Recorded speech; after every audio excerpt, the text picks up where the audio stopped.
of canyons of this area. There's tons of striations and beautiful forms, swirling lines. So as you're traveling down this canyon, it pinches a little.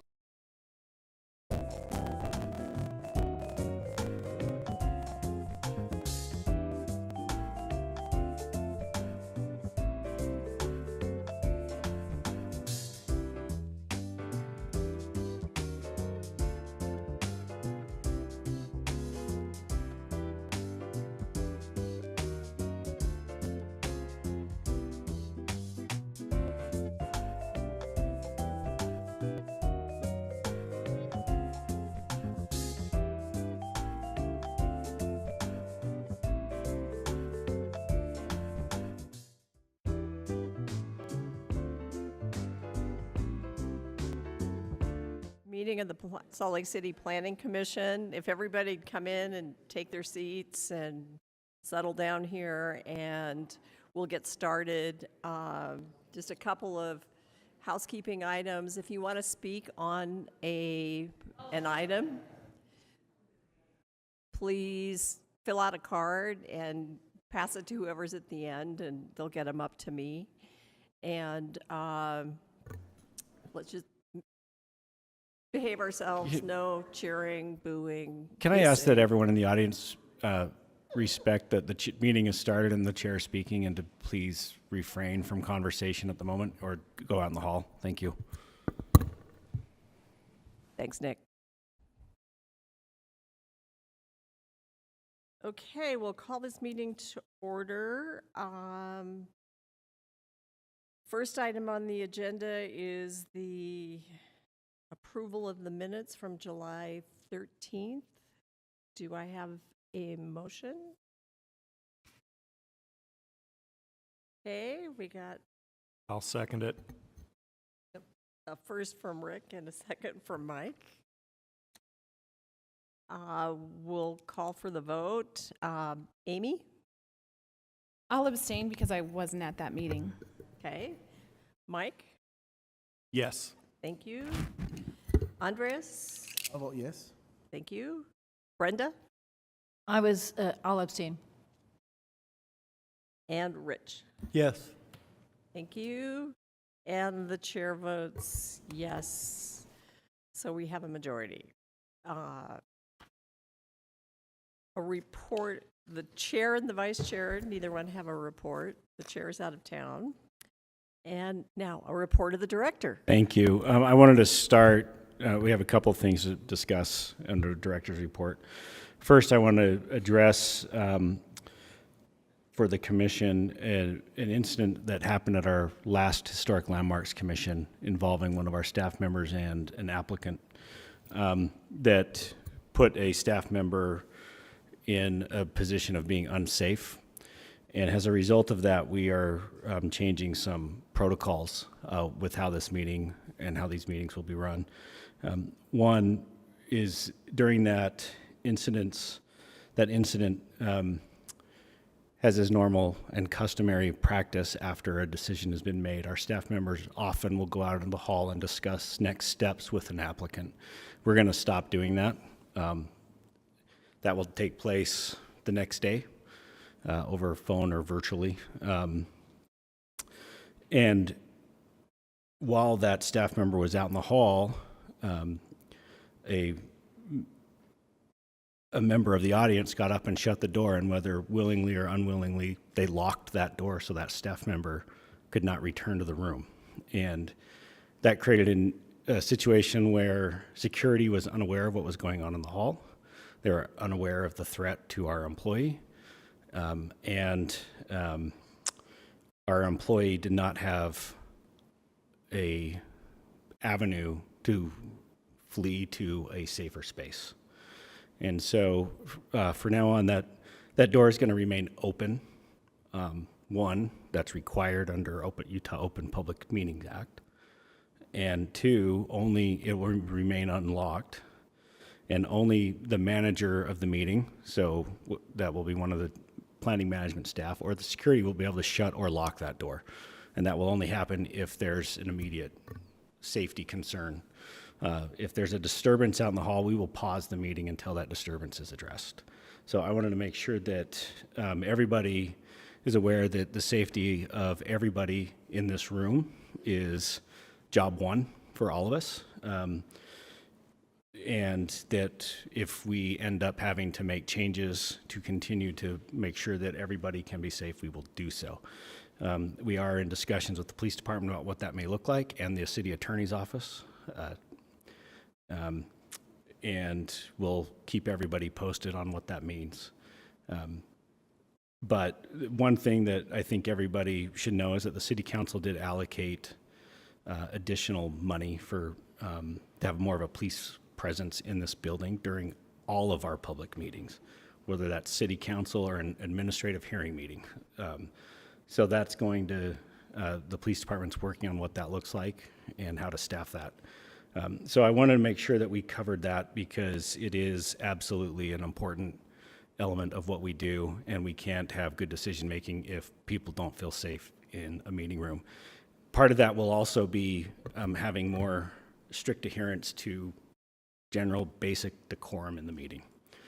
I think that when we get people clapping, cheering, jeering, etc., in a meeting, it discourages people who may have an alternative voice or an alternative opinion from participating. And that is antithesis to everything that I think we stand for as a city and our processes that are in our codes and that we respect and anticipate happening so that you all can make the best decision you can with the information available. So I wanted to make sure that that was addressed. Are there any questions before we move on to the next item under the director's report that's not as serious, but important? All right. So at a prior Planning Commission meeting, the Planning Commission asked for some information on what it might look like and require to initiate a text amendment to prohibit or modify how drive-through restaurants, or windows, I should say, in the Sugar House Business District are approved.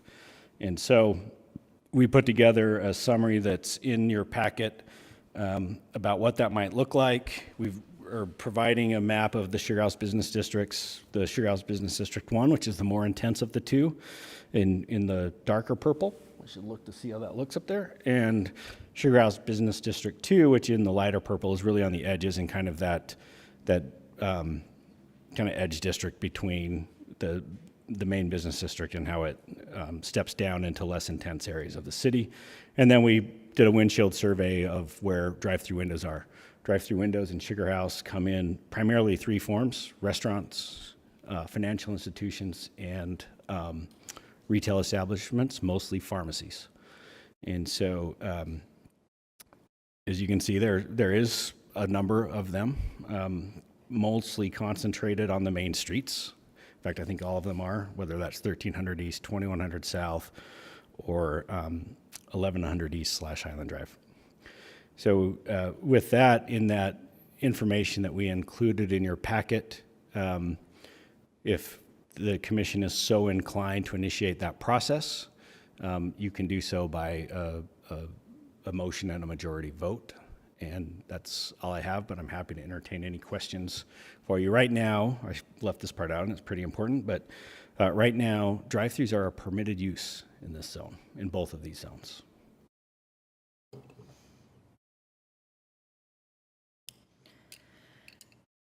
Can this change be extended to the entire city, not just the Sugar House Business District? It could. It changes probably significantly the scope of that work and the amount of resource needed to do it. And it probably, I don't know the right way to say this, so I'll just say it and whatever, but it probably also raises some legislative concerns at the state level. You may recall, or may not know this, but maybe 7 or 8 years ago, the city adopted a regulation that required drive-throughs that if their drive-through window was open, that they also had to provide service to customers who arrived by any other means through that window, whether they walk up or ride a scooter or a bike or whatever. And then the following legislative session, the legislature passed a bill prohibiting cities from doing that. So I think that there could be some unintended fallout from that, but it could be extended if the commission chooses to do that. If that were the case, it will require more staff time to have those discussions. We'd have to reach out to a broader list of stakeholders and go from there. So can you summarize what the process would be to change it to a conditional use, for example? Yeah, so it's that would be a fairly simple text amendment. Right now, all it really would take would be, or the simplest approach would be simply changing that P for permitted in the land use tables to a C, and then we'd fall back on whatever conditional use standards there are.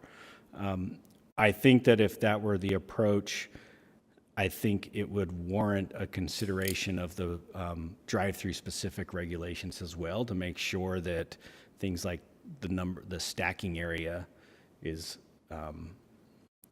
large enough to accommodate the impact on site instead of on the streets, which we all know is happening at several drive-throughs in the city. And clearly the number of stacking stalls for high frequently visited restaurants is not enough, but for other drive-throughs, pharmacies, it probably is.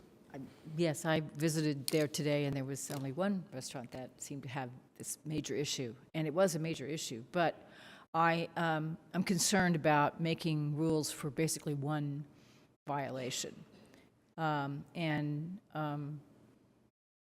hoping that as Sugar House builds out, this kind of use is not going to be economical anymore, because it's basically a single-story thing. So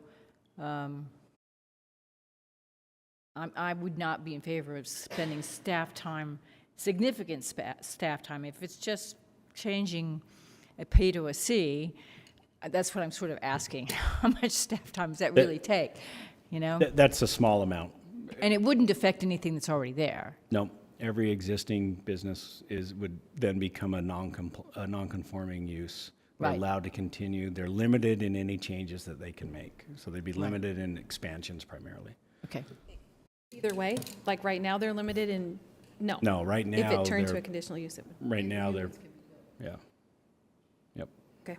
So is conditional use, since that we can't totally turn those down Well- or whatever, is that the right?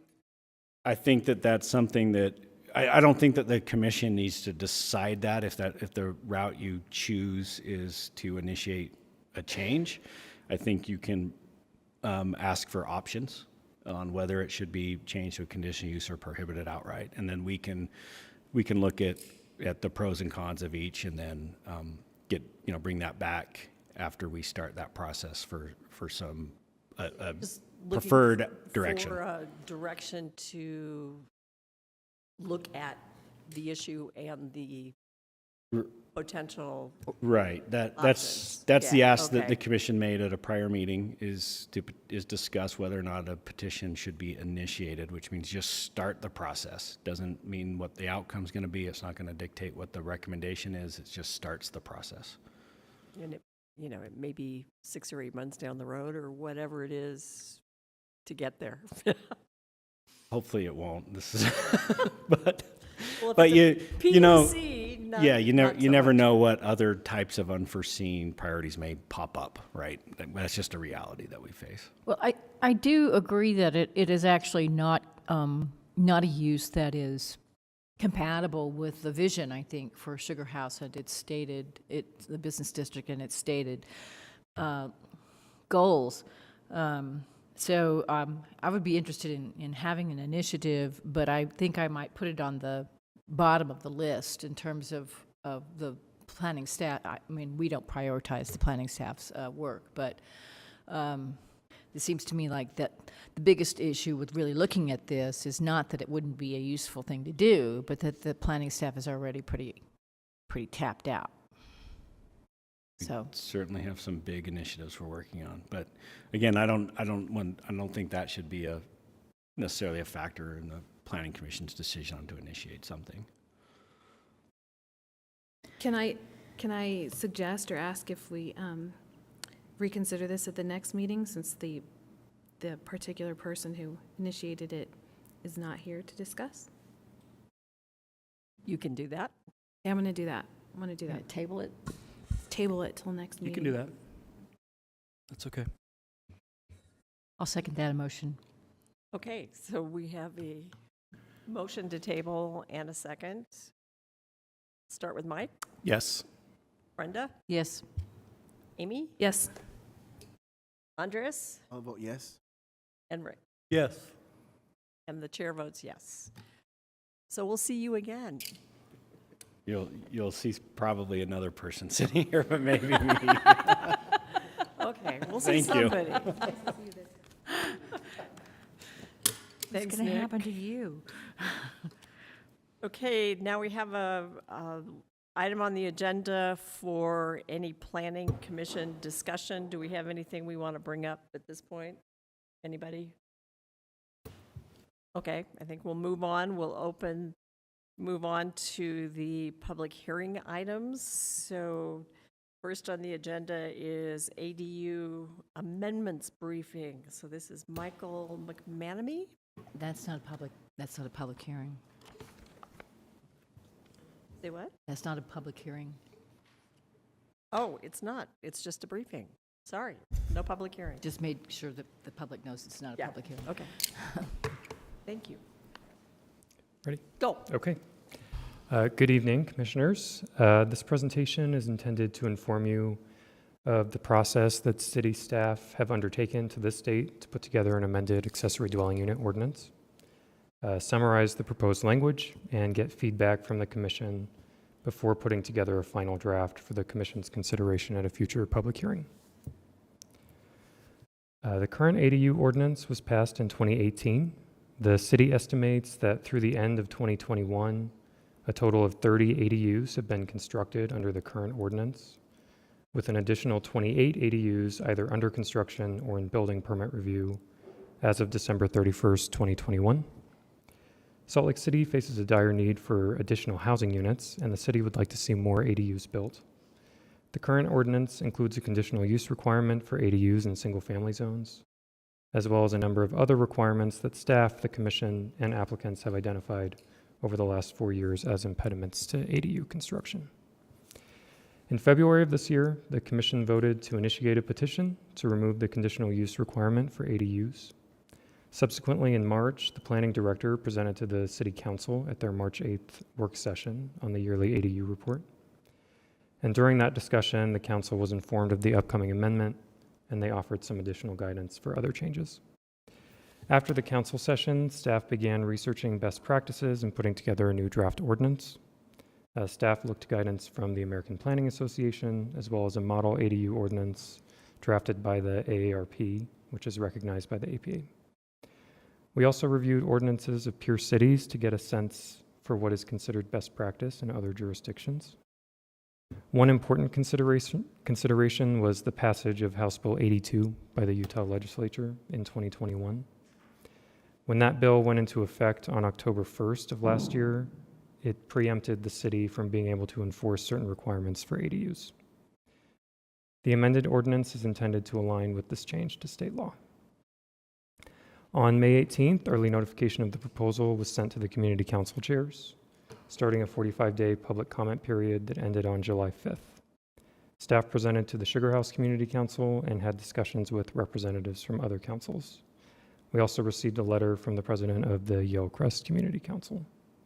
The project was posted online starting in May, and staff has received several written comments and questions from the public. So far, public comments have generally been supportive of the amendment. Community councils have expressed some reservations while still offering positive feedback overall. The proposed amendment would completely strike the current ADU ordinance and replace it with a new one. There would also be small changes to some other sections of the zoning ordinance. The changes are summarized in the column on the left. On the right are some questions that staff would like the commission to consider. One of these questions was whether the city should allow ADUs to be subdivided as condos. However, staff no longer considers this option to be realistic given city requirements, particularly building code and public utilities requirements. With that said, staff would still like the commission's feedback on whether it feels the city should retain an owner occupancy requirement for ADUs. The rest of the presentation will focus on the proposed changes in more detail, and I will also discuss the owner occupancy question in more detail as well. Currently, the city requires conditional use approval for ADUs in 6 of the zoning districts where ADUs are allowed. When the code went into effect in 2018, both internal and detached ADUs required a conditional use in these zones, but House Bill 82 preempted the city from being able to require a conditional use for ADUs. For detached units, the conditional use requirement remains. Under the proposed amendment, the conditional use requirement would be removed for all ADUs. Conditional uses generally require a minimum of 3 months to process, although they often take up to 6 months. They also require a filing fee of $856 for the current fiscal year, 2023, plus the cost of postage to send mailed notices to property owners and residents within 300 feet of the subject property. The processing time and financial cost present an obstacle to many who wish to construct an ADU. State law requires that the city approve a conditional use if potential negative impacts of the use have been reasonably mitigated. ADUs are subject to specific standards regarding bulk, height, and yards, as well as other requirements that are designed to mitigate negative impacts. Therefore, the Planning Commission rarely denies a conditional use application for an ADU, and generally does not require changes to meet the parameters for conditional use approval. The utility of requiring a conditional use is consequently limited for the city, applicant, neighboring property owners, and residents. This map shows in orange where a conditional use is required today for a detached ADU. Zones colored in green permit both internal and detached ADUs without a conditional use process, and areas in gray do not allow ADUs.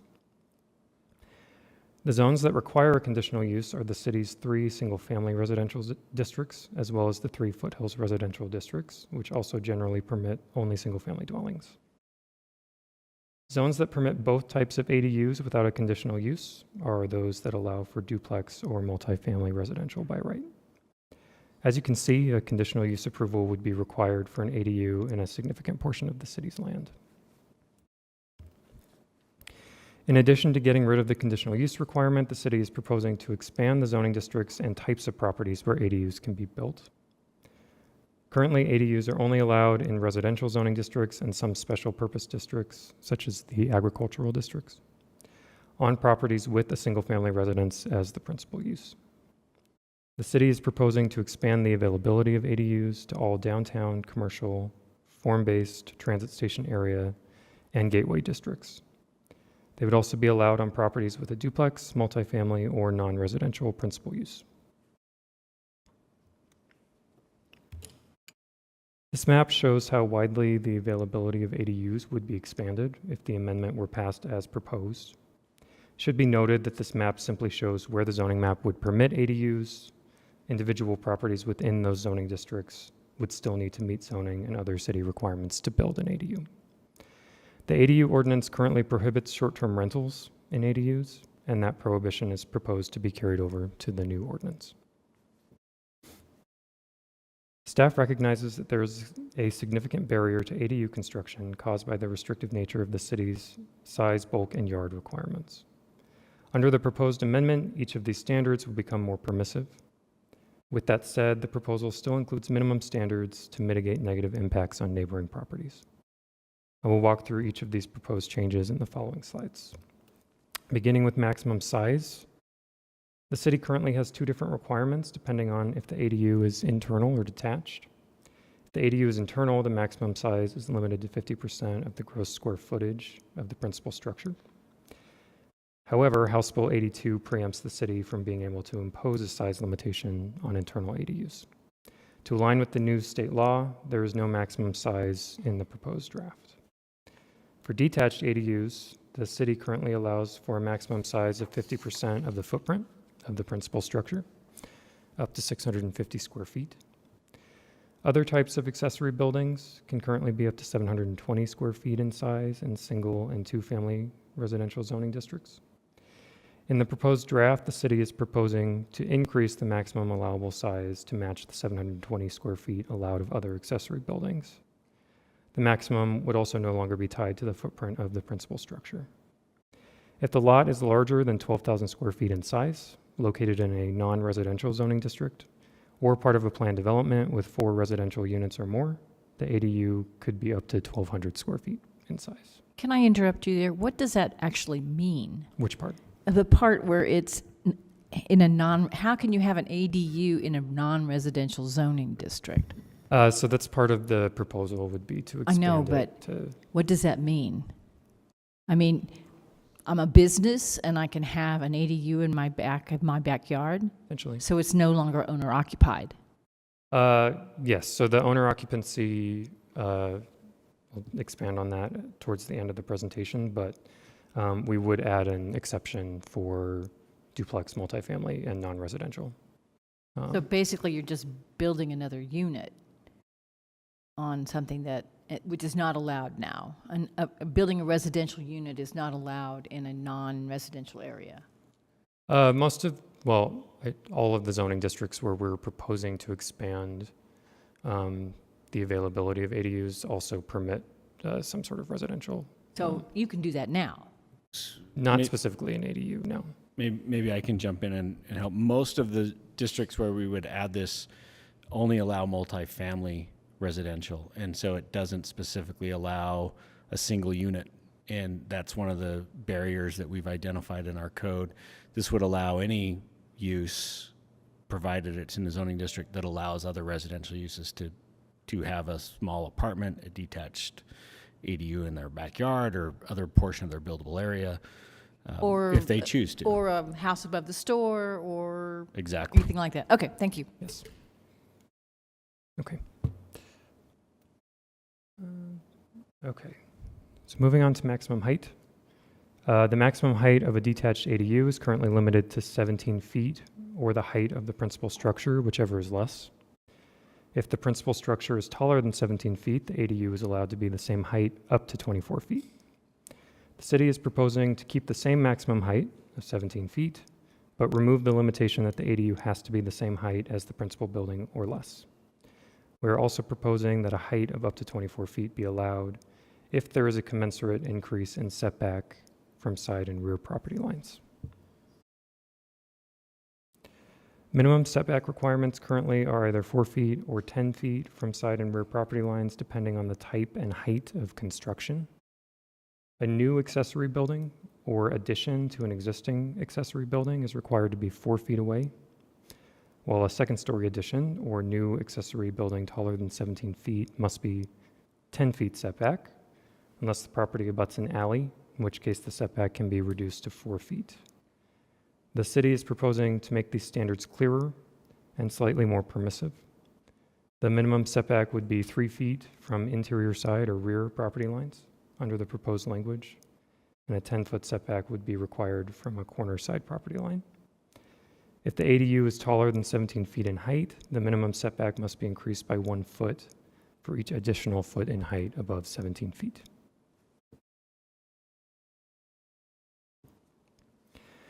The idea of leveraging ADUs to activate public alleys was first discussed by the City Council at the work session in March. They asked if staff could create requirements that would help ADUs to be more responsive to alleys, making them more useful public spaces and safer by putting eyes on the street. Under the proposed amendment, the following requirements would apply to any detached ADU located within 15 feet of a public alley. 1, at least one operable window would be required on the walls of the ADU that face the alley. 2, an exterior light would be required on the wall of the ADU to illuminate portions of the alley adjacent to the ADU. The light would be required to be shielded and pointed down, and uplighting would be prohibited.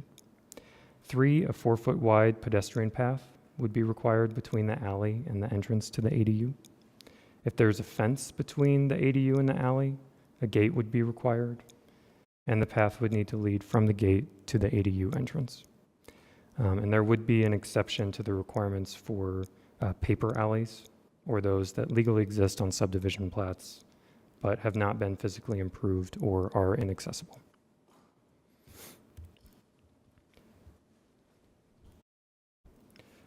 Currently, the ADU ordinance has minimal requirements related to decks, patios, and other outdoor space. It limits balconies to 80 square feet in size, says that a balcony or deck must be located at least 10 feet from a side or rear property line, and prohibits rooftop decks. Under the proposed amendment, the requirements for outdoor space are given more detail for the sake of clarity. Additional requirements are added, and size and setback requirements are proposed to be adjusted. For a detached ADU, decks built more than 2 feet above grade are permitted if the ADU is located within the buildable area of the lot, in which case the deck is subject to the same regulations for decks that apply to the principal building. Patios are permitted and may be covered with a roof, so long as the roof is no larger than 120 square feet and complies with the setback requirements for the ADU. A covered patio would not count towards the maximum square footage for the ADU, but would be included in the maximum lot coverage calculation. Balconies are permitted as long as they comply with the setback requirements for the ADU and extend no more than 5 feet from the exterior wall. HVAC equipment is not permitted, and balconies are not allowed to be used for storage. Rooftop patios would continue to be prohibited, and internal ADUs must follow the same requirements for outdoor space that apply to the principal structure. The proposed amendment would also add definitions for the terms balcony, deck, porch, and rooftop patio. Adding these definitions to the zoning ordinance will help clarify how to apply the ADU outdoor space regulations and other regulations related to outdoor space in the zoning ordinance. Under the proposed changes, the parking requirements for an ADU would remain mostly the same as they are in the current ordinance. Right now, the city requires 1 off-street parking stall for an ADU, and that requirement can be waived if there is legally located on-street parking available along the street frontage of the subject property, or the subject property is located within 1/4 mile of a transit stop. The proposed amendment leaves the same requirements in place and adds the following circumstances under which the requirement to provide an off-street stall can be waived. 1, the property is in a zoning district with no minimum off-street parking requirement. 2, the property already contains at least 1 accessible stall above the minimum parking requirement for the principal use. Or 3, the property is within 1/2 mile of a designated bicycle lane or path. The amended language would also clarify that in order to qualify for the exception based on the availability of on-street parking, there must be an uninterrupted curb length of at least 20 feet along the street frontage of the subject property. The current ADU ordinance has specific entrance requirements for internal and detached ADUs. An entrance to an internal ADU is only allowed on the side or rear facades of the building unless the ADU is utilizing the existing entrance to the home. There are also setback requirements for some entrance locations and for stairs that lead to an ADU entrance. An entrance to a detached ADU is required to be facing an alley, public street, or the rear facade of the principal dwelling, and setback requirements apply to entrances facing a side or rear yard and to stairs. Under the proposed amendment, the entrance requirements would be eliminated and entrance locations would be regulated by building code. Window requirements for detached ADUs in the current ordinance strictly limit the size of windows to what is required for egress under building code. And when located within 10 feet of a side or rear property line, windows are required to be glazed unless they are skylights or clear story windows. The proposed amendment would create flexibility for the window requirements. The regulations are only applicable to second story windows, which would be prohibited unless at least one of the following conditions is met.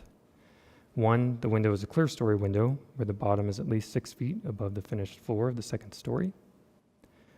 2, the window is on a wall that faces the rear elevation of the principal building. 3, the window is at least 10 feet from a side or rear property line. 4, the exterior wall is adjacent to an alley.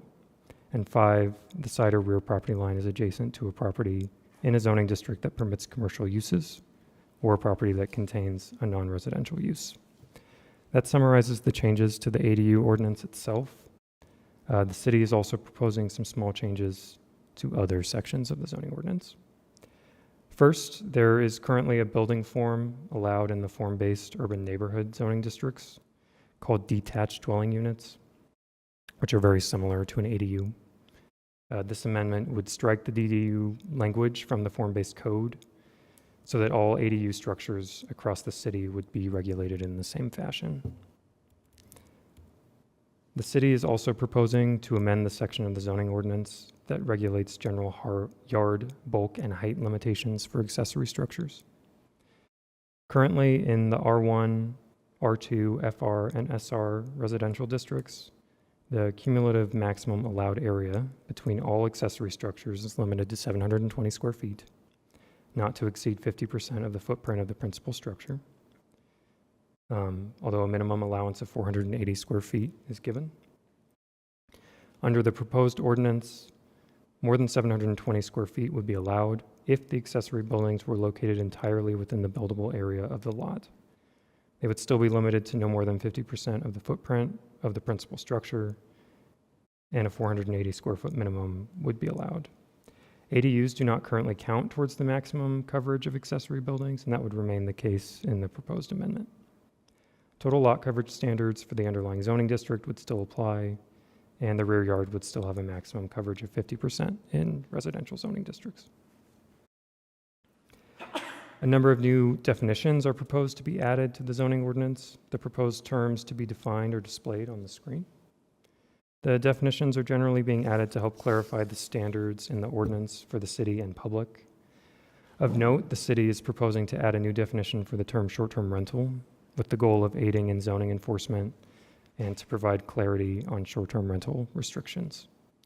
A short-term rental would be defined by the city as the use of a dwelling unit or units that are offered for rent or lease for a period less than 30 days. The city is also proposing to amend the existing definition of accessory dwelling unit to remove language referring to a single-family dwelling, reflecting the fact that one could be built on a property containing a use other than a single-family dwelling. That summarizes the proposed changes. For your reference, the complete proposed language was included in the briefing memo that was sent to the commission. The city currently requires that any property with an ADU be owner-occupied in perpetuity.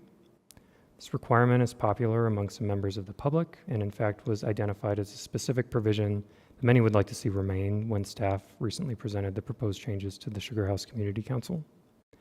However, the requirement works counter to the goal of creating more ADUs in the city and has unintended consequences. For example, if the owner of a property with an ADU made the decision to leave the property but retain ownership, the renter of the ADU would need to be evicted to resolve the conflict with city code. It can also be more difficult to obtain financing for properties with an owner occupancy requirement, because if the bank were to foreclose on the property, they would own something that they technically aren't allowed to. Enforcement of the requirement is challenging, with Salt Lake City's Civil Enforcement Division referring to the requirement as, quote, nearly impossible to enforce. Overall, it reduces the opportunity for ADUs to be constructed because any non-owner occupied properties in the city are ineligible.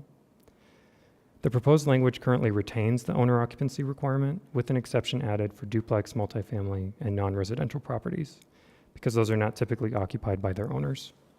However, staff would like to consider whether to do away with this requirement and would like to get the commission's feedback. That concludes my presentation. I'm happy to take any questions or feedback at this time. Thank you. Questions? I remember talking about a project where there was, there's like a massing maximum, like your ADU can be this big. So they just said, well, half of it's going to be used for storage for the primary residence. And that seemed to be the opposite of what we were trying to accomplish, I feel like.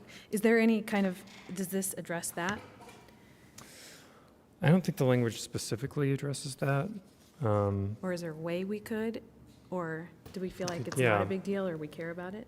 I feel like we care about it.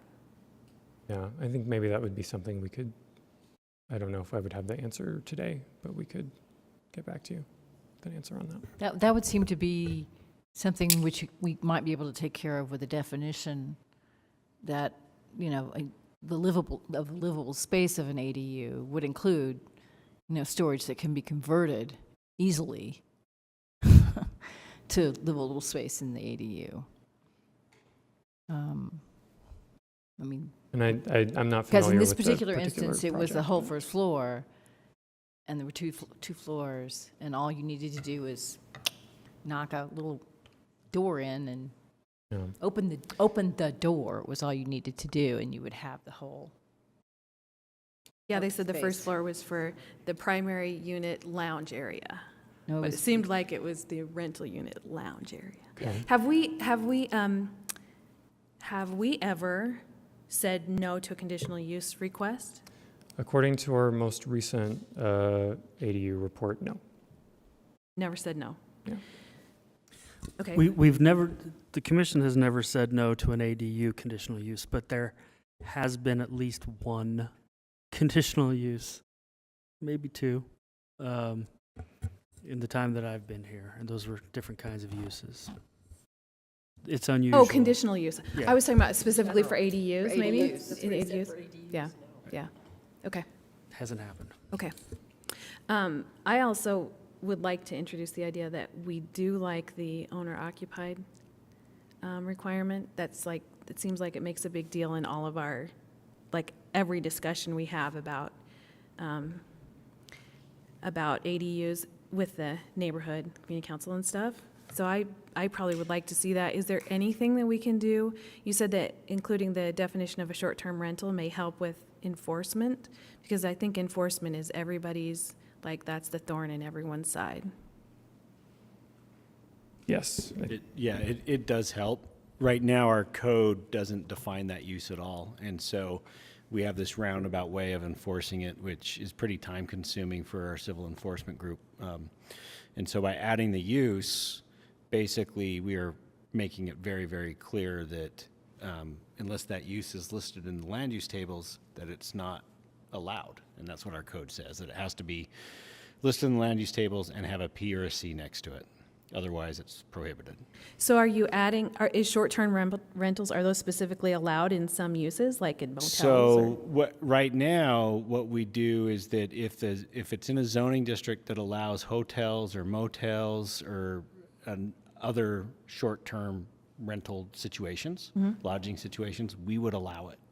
So we do have some in, some apartment buildings downtown, for example, where there may be a few legally authorized short-term rentals where people have decided to do that because the use is technically allowed because it's essentially the same as a motel or hotel because we don't define it. Once we define it, it becomes its own use, in which case then hopefully we can have a discussion as a city about whether or not some form of short-term rentals is appropriate or not.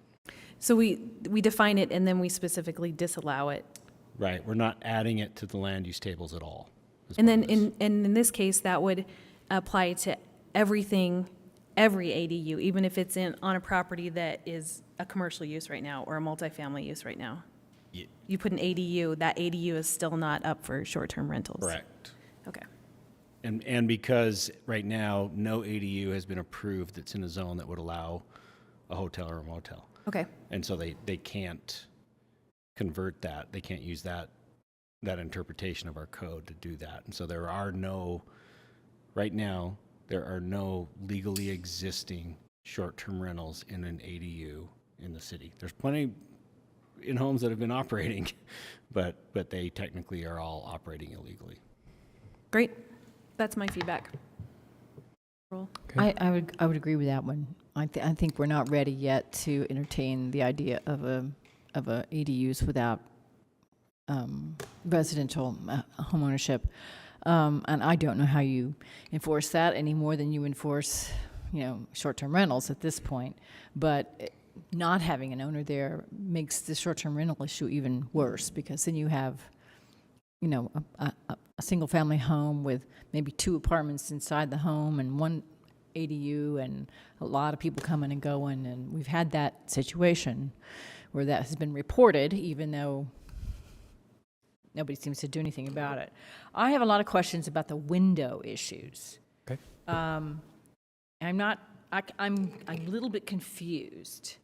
So right now, we can't have, we have small windows only, is that, we're only allowed to have windows that are required by the building code? Technically, that's what the code says, is the maximum size you're allowed to have is what's required for egress. The maximum size you're allowed to have. So all of these things that we've been approving, which have sliding glass doors and bigger windows and lots of windows, would not technically be allowed, should not technically be allowed. So the current window regulations really depend on the building face and how close it is to the property line. Right. And so on those building faces that are not close to a property line, that's where we've allowed larger windows and things. Okay, so to that's happen. not clear from this brief. Yeah, the From this intent- briefing is not clear The on that intent of that particular issue. regulation was to limit the impacts to neighbors' privacy, Correct, particularly on second story. correct. And so that's where those. And I can cite many cases where that was a big issue. That the Right. fact that there were not windows Right. on the And- rear of this thing overlooking somebody's backyard. So now we're saying, no problem, windows overlooking the backyard are okay. No, so what we're saying is that when they're adjacent to, if they're within a certain, the ADU wall that's within a certain distance to a property line, then your windows are gonna be limited. But on those building walls that are facing into the main yard or that are further away from the property line because they chose to have a bigger setback or whatever, then those then they wouldn't have the same restrictions on windows because that privacy impact is reduced because of the location of the building and the location of the I'm window. not quite sure how it's different than what it is now. So right now, there's all kinds of regulations about the size and everything else.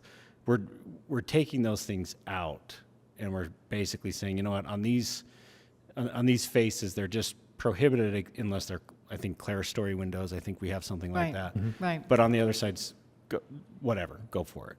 So it's So on the trying to sides that are closest to the adjacent property. we're trying to clarify that because it's been a very problematic regulation to interpret. Okay. So I kind of find the way that this was presented a little bit confusing. Well, yeah, you know, we'll work on Work that. on that in terms of the way it's presented and maybe even the way it's written, I don't know. I think if you have a curb length of 20 feet, you're going to have a very tight way you need to have probably 22 feet in front instead of 20 for a parallel parking space. Not that that's going to make much difference, but in terms of the alleyway activation, I think the fence along the alleyway is going to be one of the issues. So, I mean, right now you allow a fence along the alleyway, which is appropriate, but then it might have a gate. Can we make that gate transparent in some way? So that you can actually, or is that something we would even want to do? I mean, there might not be any. This is probably one of the things that we've struggled with the most on trying to figure out. This was a request from the council to try to find a way that ADUs could activate the alleys and to, I believe they said require it. And so we've been looking at that, and one of the things that we're running into is that, we're in a somewhat unfortunate situations with our alleys because a lot of them are very isolated and they don't have that same sense of security. And so people actually want their fence to secure their property. And so we've battled back and forth internally about how to regulate fences for ADUs while still activating the alley. And So if you have one operable window on the why does it have to be operable, number one? And number two, if you have this out window and then you've got a fence 3 feet away from it, that doesn't help anybody with anything, except that somebody could hide behind that fence and, hop in your operable window instead of being a non-operable, or we don't talk about operable or not operable. I mean, because once it's operable, then you can open it and go in. Somebody could break in. So I just, this just doesn't, this whole thing doesn't make any sense. I mean, I understand what's happening or what's trying to be happen, but I would say that it is not working right now. I mean, maybe some other way to make it work. But Do you have some suggested changes? Are there pieces that maybe should come out First of that all- we shouldn't worry about? I don't know that you want a window on the alley. If an alley is kind of shady, I don't know that you want a window or want to require a window on it. Are windows required, are they required on the alley somewhere? Yes, They're allowed in the second story. they're on page 4. Under introduce alley activation, number 1 is at least one operable window on the wall of the ADU that faces an alley. I get the exterior light, that's no problem.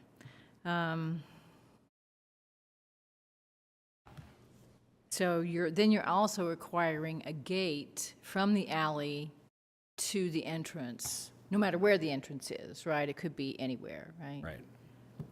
I think actually that's probably the best solution to this problem, rather than the window thing. Yeah, why'd you put that? Why does it say operable? Because it's just for being good environmentalists. All windows are operable. I think the part of the logic for requiring the window be able to open is that it kind of increases the suggestion that there might be somebody there who can see what you're doing if you're in the alley. If you can hear someone in their ADU, then, or even just seeing the window and knowing that it can open, and I think that was the logic behind it. And we do have a similar requirement, or not a requirement, but in the TSA districts, which are performance-based, we have points that can be given for that. So it's sort of a similar logic there. So that's kind of where that stemmed from.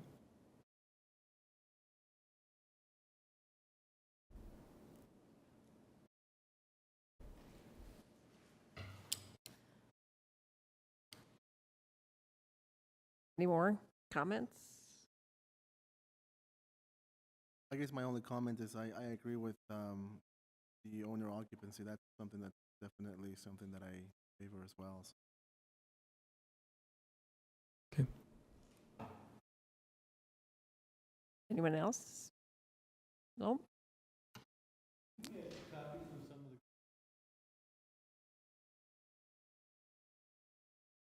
Of course, yes. Just put those in the Yeah, well, Would you be okay if they just put them in the Dropbox? Okay. Okay. Well, thank you all think- for your, just real quick, I think one question that I have, we'll go back and look at some of these things and try to make some changes. Does the commission have an expectation on when you'd like to have this back? I can tell you what our preference is to move this, get this back to you as soon as we possibly can. And, not drag this out. So Yeah. if we can look at these issues and come up with Pretty something. close here. I mean, there's no reason why not to bring it back pretty soon. Okay, and when we bring it back, it'll be for a public hearing. Right. And hopefully we'll address those concerns and you can decide whether or not it's ready for a recommendation at that point. Just put it on a meeting where there's not 10 items already. Well, that might be hard.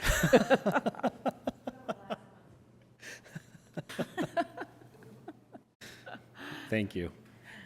thank you all. Thank you. Now we get to the public hearings. So the first item with a public hearing is the conditional use permit for an ADU at approximately 2156 South Oneida Street, number PLN PCM 2022-00387.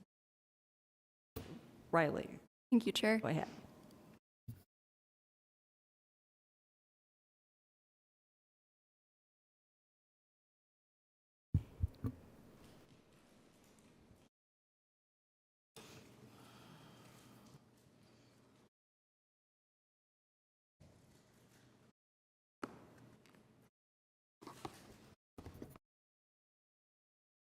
The request before the commission today is for approval of a conditional use permit for an accessory dwelling unit that will be established in a new detached accessory structure in the rear yard of property at 2156 South Oneida Street. Based on the review of the request and the submitted plans, staff recommends approval of the conditional use permit. Here is a vicinity map of the property. It is located in the R112,000 single-family residential zone. It is also located in the Sugar House Master Plan area and within the Sugar House Community Council District. The site is developed with an existing single-family home and a detached garage in the rear of the property. The proposed ADU will be established in a new accessory structure located to the rear of the property near the southwest corner. All neighboring uses are residential, and the ADU will be at least 20 feet from any neighboring primary dwelling. Here is the site plan that has been submitted by the applicant. It shows the existing single-family home and the existing detached garage, and also the location of the proposed detached accessory structure. The setbacks for the new ADU will be approximately 6 feet from the rear property line and 8 feet from the side property line. The footprint will be approximately 606 square feet, and it will be approximately 28 feet from the primary dwelling. The ADU entrance will face the rear of the home and will not be visible from the street. With the proposed accessory structure, the total footprint of all structures on the property will be approximately 2,850 square feet, which is about 28% of the total lot. The maximum allowable lot coverage in the R112,000 single-family residential zone is 35%, so the proposed lot coverage is within an allowable amount.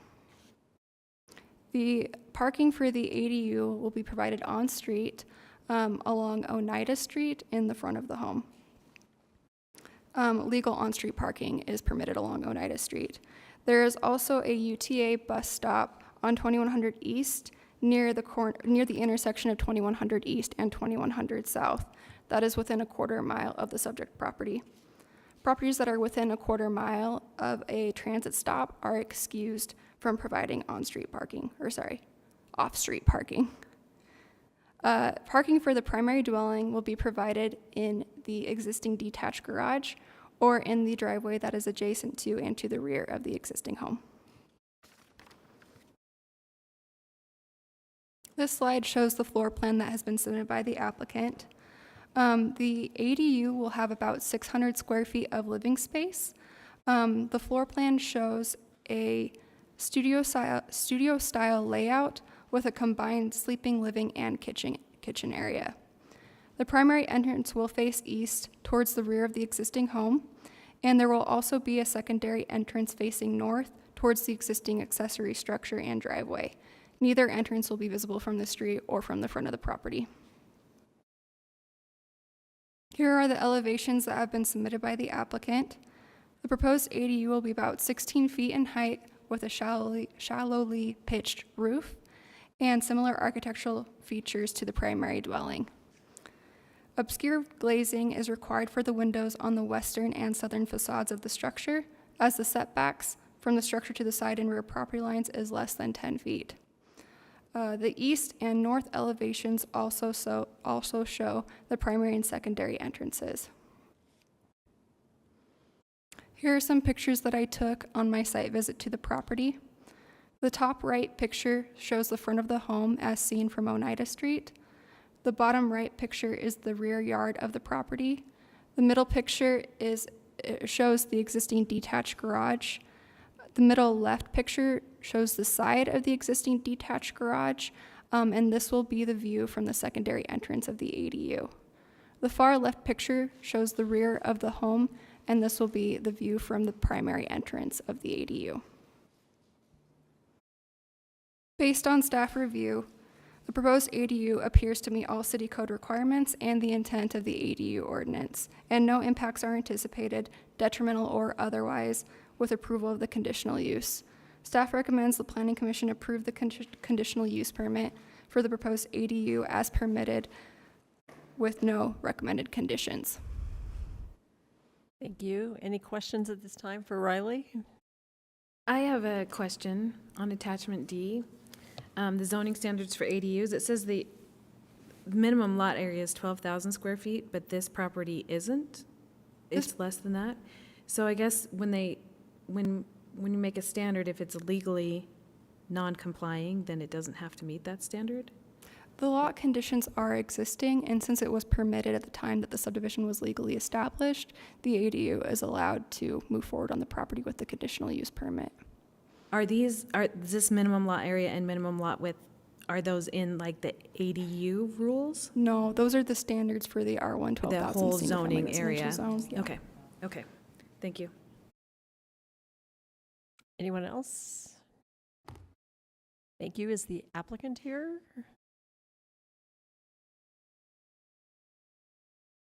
You'll have 10 minutes. Tell us everything you need to. Thank you. Yeah, I'm Tracy Stocking. I'm actually the architect, not the owner. The owner's here, but asked me to speak on her behalf. I don't need 10 minutes. Good. We've worked closely with Riley. She's been great, very helpful.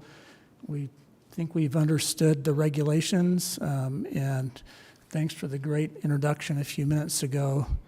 I guess that's encouraging to me because obviously there's some motivation at the state level and the city level to encourage ADUs and reduce restrictions for the long term. Our proposal actually meets the current restrictions, which are more restrictive. So I don't know that I have anything else to add. It meets all the requirements, it meets all the ordinances, it meets the intent and the vision of the city to provide more affordable housing. So Thank you. I don't know Anybody have any what else to questions say, for but I'm him? happy to answer questions. Okay. Any questions for the architect? No? I'm also a neighbor, so I do Oh, have, I okay. do have a little vested interest. I live about, I don't know, a couple hundred feet away, so. Okay, it looks like you can stay there if you want. Okay. We'll open the public hearing. So is there, I do have Judy Short on here. So anyone who wants to speak on this, if you're not a member of the community council, you'll have 2 minutes, and be sure to state your name at the beginning of your comments for the record. Judy. Hi, I'm the land use coordinator for the Sugar House Community Council. I guess I should say I'm Judy Short for the minutes. We noticed this the way we always do. We took flyers around the immediate neighbors nearby and the ones on the street behind. And we posted this on our website. So the flyers all had the website. They could go and look at the plans. And then there's a form where they can fill out and give comments. We received 5 comments. 4 were very much in favor and 1 was adamantly opposed. And then we presented it at the community council or the land use meeting, and no one had objections. So we're in favor of this. It looks like it'll be a nice addition to the neighborhood. Thank you. Is there anyone else who wants to speak on this?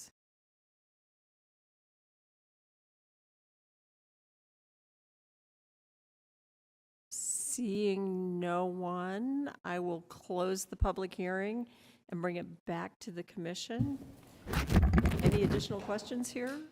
I have a question. One of the people who comments on this proposal, who approves of it, suggests that the owners will have a flower shop in the ADU. Do you know if that's the intended use, and is that a legal use or not? So I can answer that. And it's kind of going to be a lengthy answer. So in 2021, the property owner applied for and was approved for a home occupation called Flowers on Vine, which is a consulting and planning business for weddings and other special events. The business license meets all requirements for the home occupation ordinance, and I discussed with the applicant and the property owner the business use that would take place within the ADU.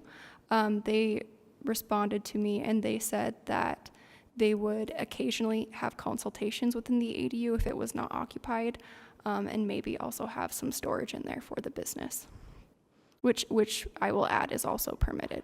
So you're saying it is a legal use? That's correct. Okay, thank you.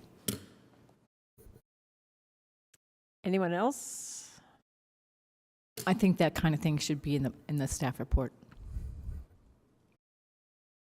I want to, I read the letter from Judy Short, and where she said that that their group is working on preparing a pamphlet to tell neighbors and residents how to report violations and track violations if they think there's a problem with short-term rentals in ADUs, and I love it. Good job. When you get it done, send it to every community council and they can share it to theirs. Amen. It's a great idea, and I think it's helpful to make everybody aware of all the rules so everyone's a little bit less like that. So thanks. Good job. A motion? I'd like to make a motion. Thank you. Based on the analysis and findings in the staff report, the information presented, and the input received during the public hearing, I move that the Planning Commission approve the conditional use for the ADU petition PLN PCM 2022-00387. And Amy seconds. So the motion by Mike and a second by Amy. Amy? Yes. Mike? Yes. Andreas? I'll vote yes. Brenda? Yes. And Rich? Yes. And the chairman votes yes, so it passes unanimously. Thank you.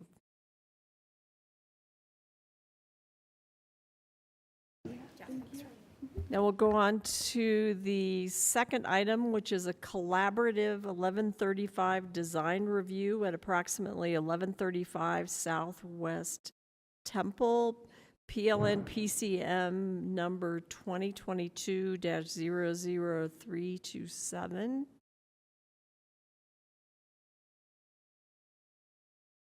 And this is Eric.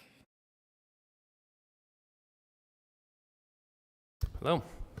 So yeah, this is a design review at 1135 Southwest Temple, and it's before you tonight requesting an additional 15 feet of building height, so 45 where 30 would be permitted by right, and staff is recommending approval of the design review request.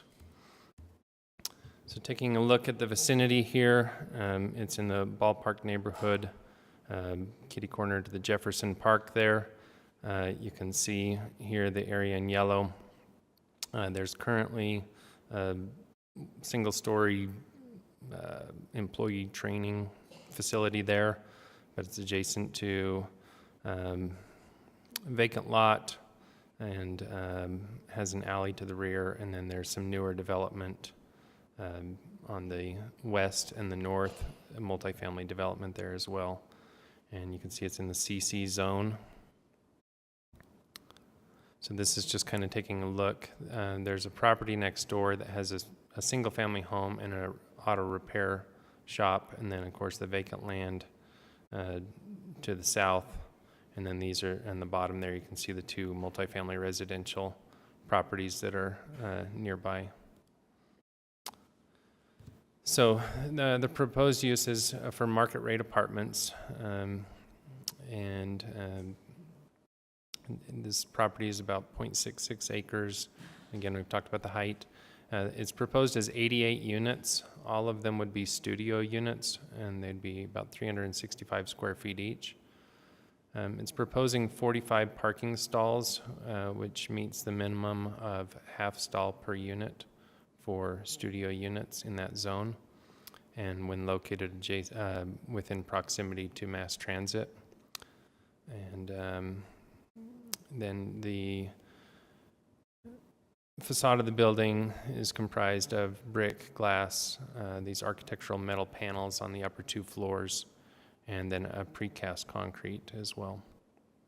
The building features individual entrances for 11 of the ground floor units that face the public street, and they would each all have their own small courtyard areas with landscaping, and then the building has a central courtyard with seating and a water feature that would be common for all residents, as well as these two upper floor balconies. So this is a look at the site here. The parking would be accessed from the rear through the alley, and then of course you can see the individual entrances to the 11 ground floor units and the central entrance to the building, both from the front and the rear. When in this zone, when there's additional height requested, it's also a requirement to have additional landscaping, and so that landscaping is provided here at the rear of the building, and it exceeds the percentage that would be required. So looking at this, we first look, when we consider design review, we consider a number of things, but first how it implements the objectives of any master plans. And so within Plan Salt Lake, there's a number of initiatives, and they're outlined more particularly in your staff report, but it does support initiatives in neighborhoods growth, housing, transportation, mobility, air quality, and a beautiful city. And within the Central Community Master Plan, it does talk about adding higher density residential near mass transit, and this is within 2 blocks of the ballpark track station. And then also improving the urban design characteristics of the neighborhood. And where this is required to have design review, of course, it has more robust design standards than would be otherwise required by the base zone alone. And then we look at the compatibility of the additional height and things they've done with the building. So again, the building has become more pedestrian friendly with ground floor entrances, landscaping, and this belt course here, and the use of higher quality building materials, and it has a similar form to neighboring properties. So with that, staff is recommending approval without any other conditions.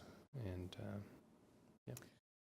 Any questions for Eric at this time? Is your applicant here? Do they want to make a presentation?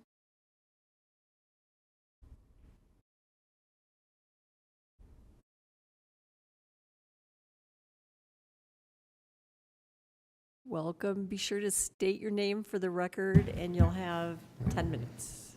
Awesome. Hopefully we won't take 10 minutes. Yeah. David, how do I access their presentation? We I'm can not even just use seeing it yours. I here. can point to stuff. on Okay, there. that's all fine right. as well. Let's do that. So I'm Jake Williams. I represent the developer, and then this is Todd Charlton. I guess you can state your name. I'm Todd Charlton with the White Collabs. He's on our design team. So we are a local company whose mission is to create communities of opportunity for all. I haven't been back in Salt Lake for a few years, so I worked for another company for a few years and went away, so this is my first time back. See a few familiar faces. But for us, I think on this project, Eric did a great job of touching on kind of our design focus. We did meet with the community council, and one of the big concerns, particularly in this immediate area around the track stop, has been safety. And so one of our big focuses in the design is those porches that he mentioned, where we have units right on the ground floor, and they have kind of a public-private porch patio that interacts with the street but still sets it back away from the street for the safety of the tenants.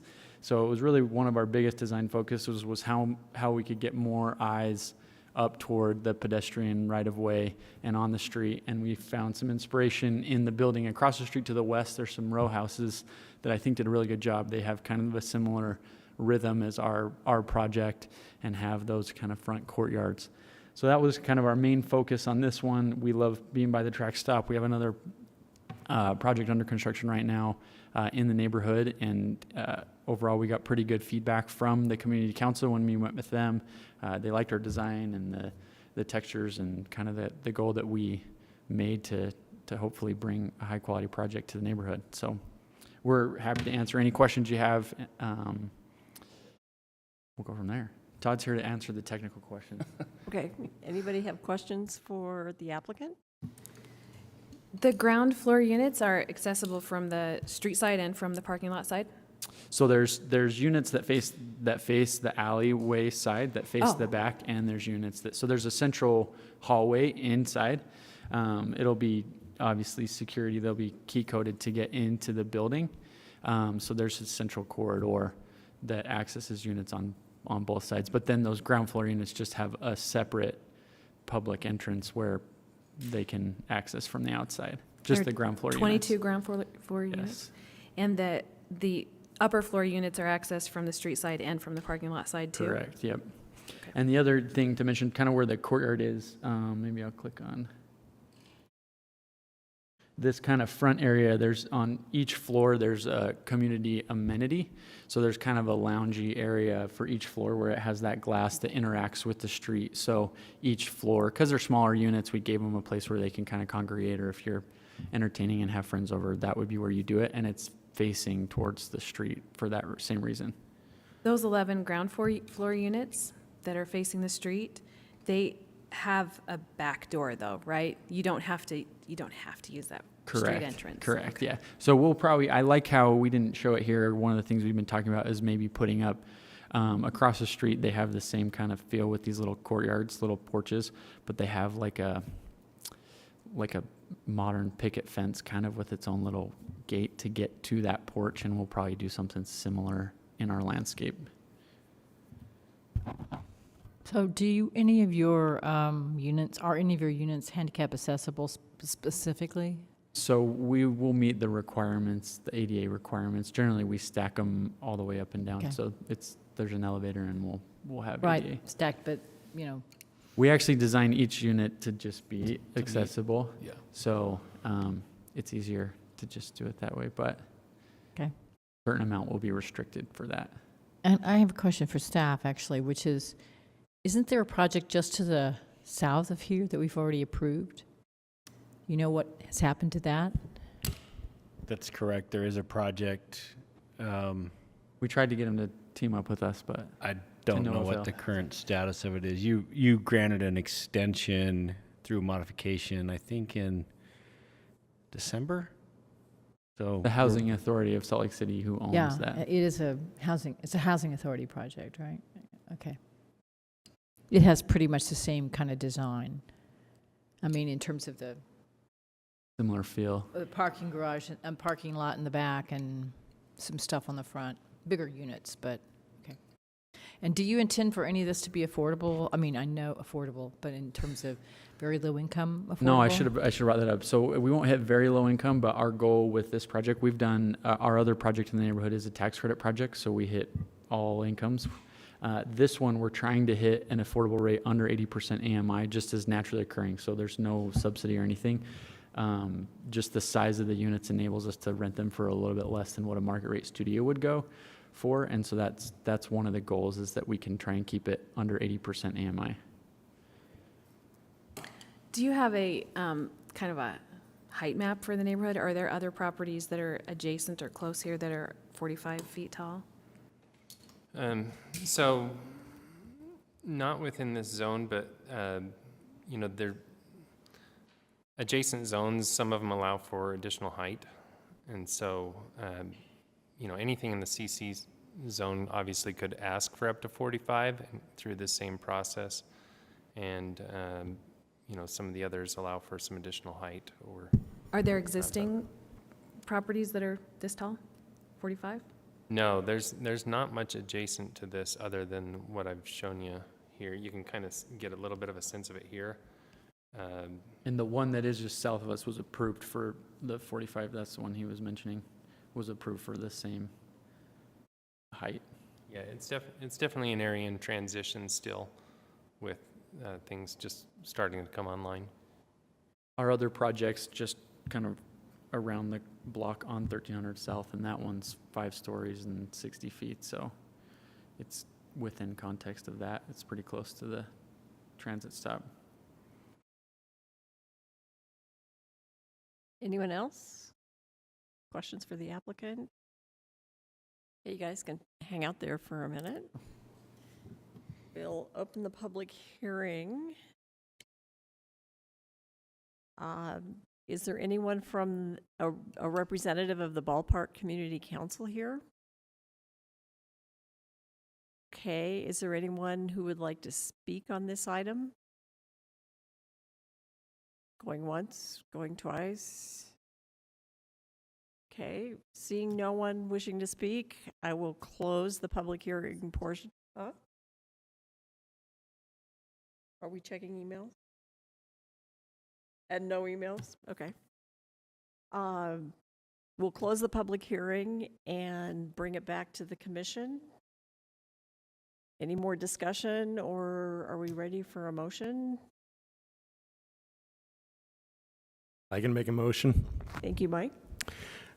Based on the findings listed in the staff report, the information presented, and the input received during the public hearing, I move that the Planning Commission approve the design review request for the collaborative 1135 project located at approximately 1135 Southwest Temple for petition PLN PCM 2022-00327.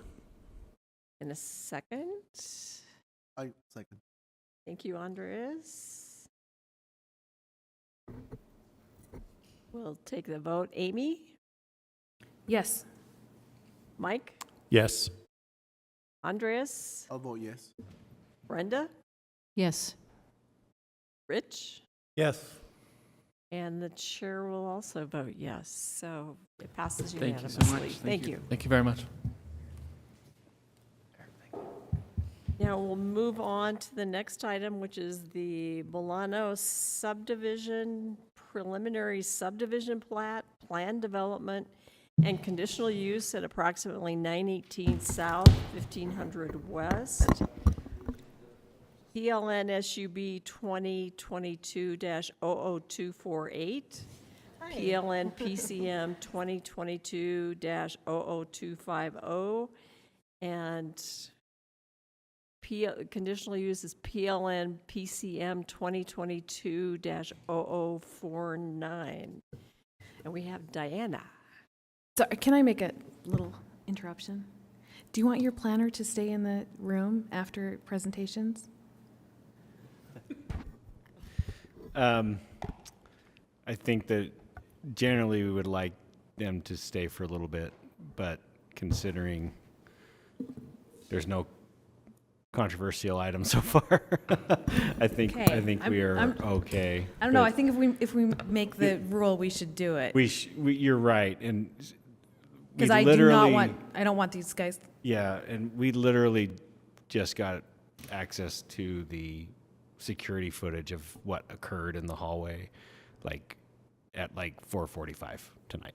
So we actually haven't had a chance to talk to all of our staff about this yet. Have them hang out so we can make sure they're okay. Yeah, we will. Thank you for your concern. Good evening. This project does have 3 applications. Sorry, that doesn't want to go through. So the first one is a preliminary subdivision plat. The applicant is requesting to subdivide the property into 2 lots. It is a lot of a subdivision, so this is an amendment to the original subdivision.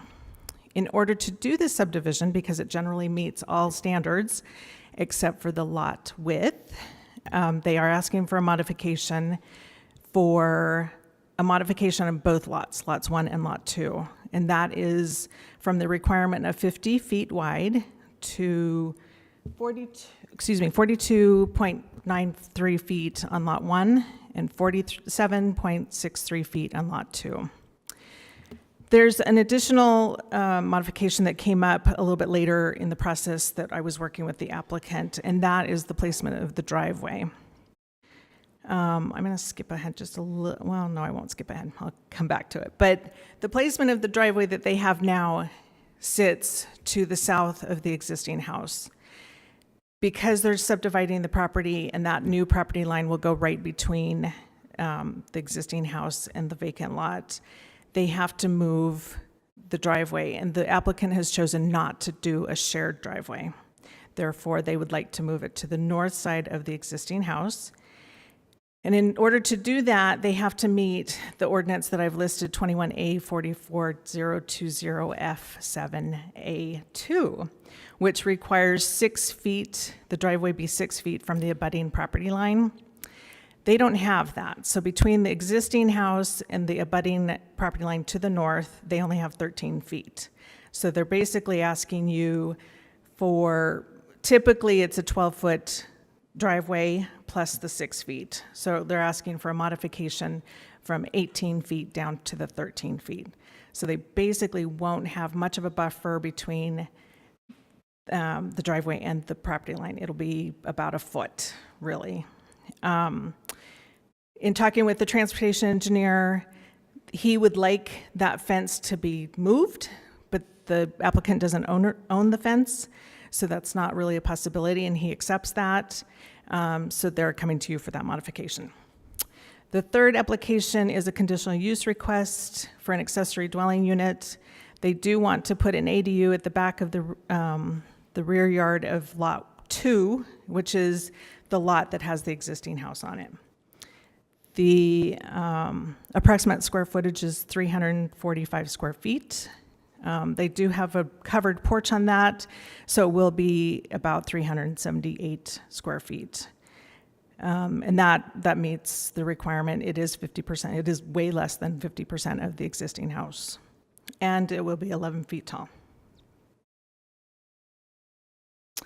Based on the information and the findings listed in the staff report, it is staff's opinion that the request generally meets the applicable standards of approval and therefore recommends the Planning Commission approve the request with the following condition. We changed the condition. Initially, we had the one condition that is in your staff report of the removal of the shipping container from the property prior to obtaining a building permit for any new structures. You can see in the picture that is the shipping container that's on site. The shipping container sits basically on that new property line that will go between, that will be between, well, Lot 2 and Lot 1. In talking with the manager, Casey Stewart, we've modified that condition so that when we get to the point of final subdivision plat approval, the shipping container, because the applicant would like to use that for storing materials, that it be moved to a compliant location, because it is an accessory unit,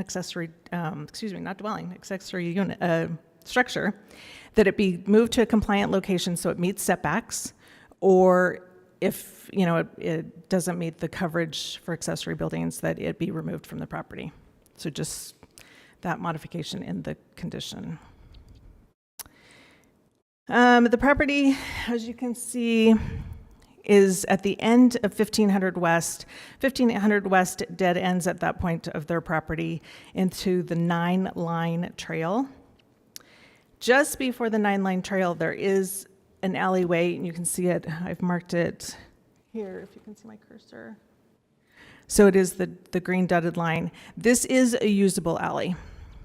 This one behind to the west of their property is not. It's a paper alley. It has not been vacated, but it has been absorbed by the property owners that surround it. 9th South is just to the north by 2 properties. Oops, sorry. Wow, this mouse is a little crazy. This is the preliminary plat showing you Lot 1. Lot 2 will be the one with the existing house on it. And up here showing you the 13 feet that they have between the house and the property line. This is the ADU. The ADU will have setbacks on the north and the south at about 11 plus. And to the rear on the west, to the west property line, because it abuts the alleyway, it will be a 4-foot setback. There have been no plans submitted for the future lot. Of course, it will be a single-family dwelling because this is a single-family zoning district, but it will meet, and it can meet, all requirements for the lot. The applicant or whoever purchases or builds on this property would have the ability to build off of, or put the parking off of the alleyway or come off of 15th West. So it can work. I have noted, because they're asking for lot width modification, I have noted in the extreme immediate vicinity that there are quite a few lots that are not 50 feet, and some of them are as low as 25 and a half. So this isn't unusual in this area. It will be compatible with the area excuse me, I lost the numbers, but they're asking just barely 47 and a little bit 47 plus and 42 plus. So it's going to be very compatible with the area. This is the ADU. This is going to be the front of the ADU. This is the rear. It is a small ADU, but it will fit well in this area. And this is the floor plan, just a one bedroom. That's it. The applicant is obviously here. She doesn't have a presentation, but is ready for questions. Okay, questions for staff or the applicant? Yeah, just a quick question for staff, I guess. So there is like a little cemented driveway on the south side that will be on the other property, correct? Most of it is on the other property, yes. Go back to that one. So now it is here, but that doesn't mean that the new house will need to use that. Like I said, they could use that, or they could, and that has the curb cut, so that would be ideal if they could use it, but it could come off the alleyway to the south. So If that lot 1 did use that, would they need an exception for having a driveway so close to the property line? if it used the existing one? Yeah. No, because it's an existing curb cut. It's an existing drive. Yeah. That's what the existing house uses now. It's just that they don't want to have, because so much of that driveway is on lot 1, they don't want to share it with lot 2, so they want to put the driveway solely on lot 2. So there's no easement, no agreement. And so their current, or I guess their new drive will be on the north side of the house? Correct, up here. Yes. What's on the other side of that line? On the other side to the north? Yeah. It's a duplex.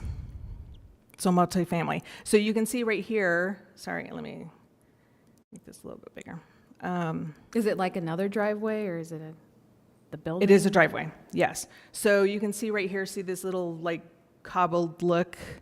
That is a driveway. And then the house, the duplex is up here, a little bit further north. So there's got to be at least 22, 24 feet between the house on lot 2 to the duplex. So there's quite a separation with the two driveways. Why did she need an exception to have a driveway close to a property line, but nobody else does? Because all the driveways are close to property lines. So I may need to defer to this, but I'm going to defer to management on this. But I'm going to defer to management. Sorry about that. So that's a current standard that all new development would have to comply with. And so anytime there's a proposal like this where there is a new development, that new development is expected and anticipated to comply with a standard. If there's a reason why it can't, or there's a benefit to not doing that, the code provides a process, the plan development process, to address that as part of the broader goals of the plan development. And so the code gives the Planning Commission the authority to modify almost any zoning regulation through plan development. Well, what I mean is, the rule is that you can't have a driveway that close to a property line. So- The proposed one, right? Was it Yeah. when it was built, it was compliant? Probably, yeah. I don't know when that driveway was built. I'm guessing, judging on the age of the subdivision, it could have been decades and decades ago. So the duplex has a driveway that's very close to the property line, which is what she's requesting, is a driveway close to the property line. And it may not be that we had a regulation about that in the past. And then lot number 1, you're also telling me that they can use the existing driveway for lot number 1 if they build a house there, even though it's very close to the property line too? Without a modification? Without the modification? Yeah, that's what she said, I thought. So how that standard works is that basically at the front property line, the street-facing property line, the driveway has to start 6 feet away from the property line. That's mainly not to, so it doesn't impact adjacent property Yeah. lines. And then it can angle towards the property line as it goes back into the property. So there's like a triangle Yeah. of space. And maybe I'm not quite understanding. She's Your- saying that your the curb cut question. is right basically at the property line. The proposed property So, line. and Nick's right, so they will probably need to come in, and that will be during the permit process that they'll review that to make sure that it has that 6 feet. Otherwise, they would probably have to come back. Or they might not use that. They may not use it. It Exactly. doesn't actually make sense to use that as a driveway because you've got access on the other On the alley, south which side. would be much faster, easier way to access it. One last question for me is the idea to sell their property, this is lot number 1, to someone else, or for them to build a house themselves? I'm going to let the applicant address that if you're okay with that. Speak really close into that. No, we wouldn't sell either of those lots. We would keep them both, and then we would build on that lot 1 ourselves. Oh, gotcha. And then you would live on that lot 1, or you would sell that house on lot 1? We would keep lot 1 and continue living in the lot 2. Oh, okay. Where there's an ADU and they have to have owner occupied. Come on. Any other questions for the staff or the applicant here? Okay, seeing none, we'll open the public hearing on this item. Is there anyone from the community council here? Is there anyone in the audience who wishes to speak on this item? Okay, seeing no one, I will close the public hearing and bring it back to staff and the commission. I'm ready to make a motion. Commissioners, I'm going to ask you to make 3 motions. I know. It doesn't sound like fun, but we've got 3 different types of administrative applications here to approve. The condition should accompany the subdivision, the preliminary subdivision. Sorry. I'm not sure we have the language properly outlined here for us to do that, Paul. I think it's essentially the same. You just Except for the. you just pick the preliminary subdivision. Okay, and and what goes with this preliminary subdivision is the it's condition? the SUB. Condition. Okay, Yeah, the condition goes with the yeah. with the preliminary subdivision. Okay, got it. I will make a motion.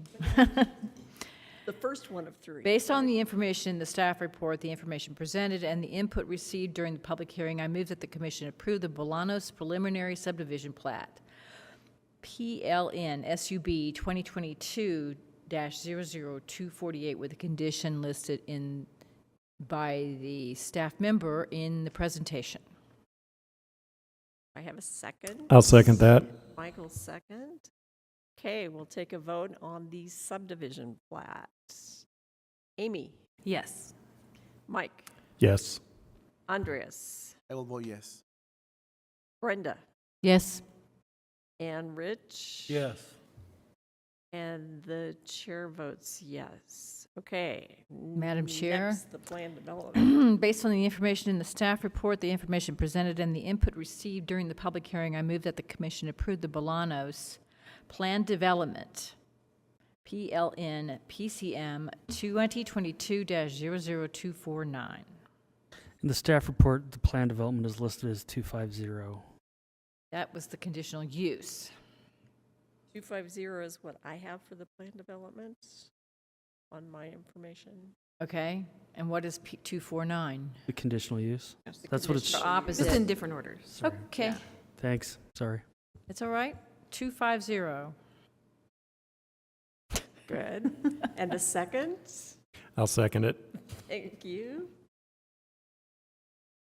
We'll call for the vote. Amy, Yes. Mike, Yes. Andreas, I'll vote yes. Brenda, Yes. and Rich. Yes. And the chair will vote yes. So that passes unanimously. Oh, I have one more. You can do it, Brenda. Okay, thanks. Based on the information in the staff report, the information presented, and the input received during the public hearing, I move that the commission approve the Bolanos conditional use application, PLN PCM 2022-00249. I'll second that. Great. Amy, Yes. Mike, Yes. Andres, I'll vote yes. Brenda, Yes. and Rich. Yes. And the chair will also vote yes. They all pass unanimously. Good luck. Thank you. Thank you. I'll talk to you guys tomorrow. Have a good night.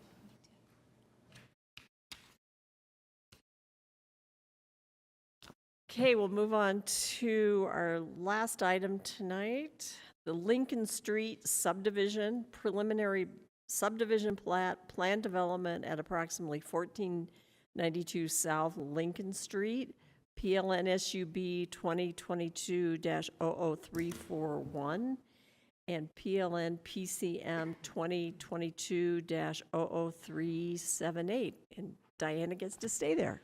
I get to stay here, but we're on the we're almost toward done. the end. Yeah. This one only has two, so unlike the last one, it does not have the conditional use part, but it does have the preliminary subdivision plat.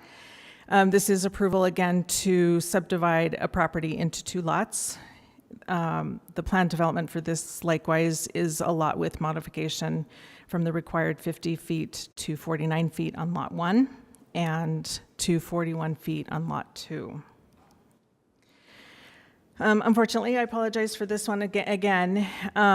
Going through this again, staff feels comfortable that the garage that is on site is okay, so I am scratching the condition of the for the recommendation of approval. Sorry. So based on the information and findings listed in the staff report, it is staff's opinion that the request generally meets the applicable standards of approval and therefore recommends the Planning Commission approve the two requests without condition.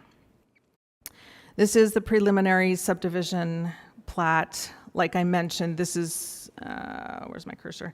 This is the garage. It does meet the accessory structure setbacks, so we're not going to require them to take it down before permits are issued.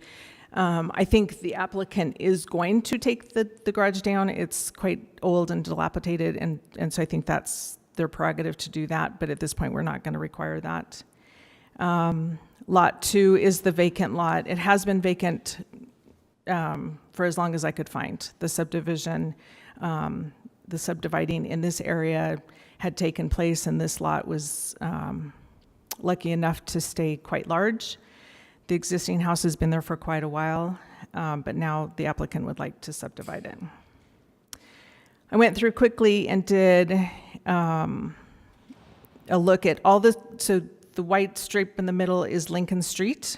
The application, the subject property is marked in yellow.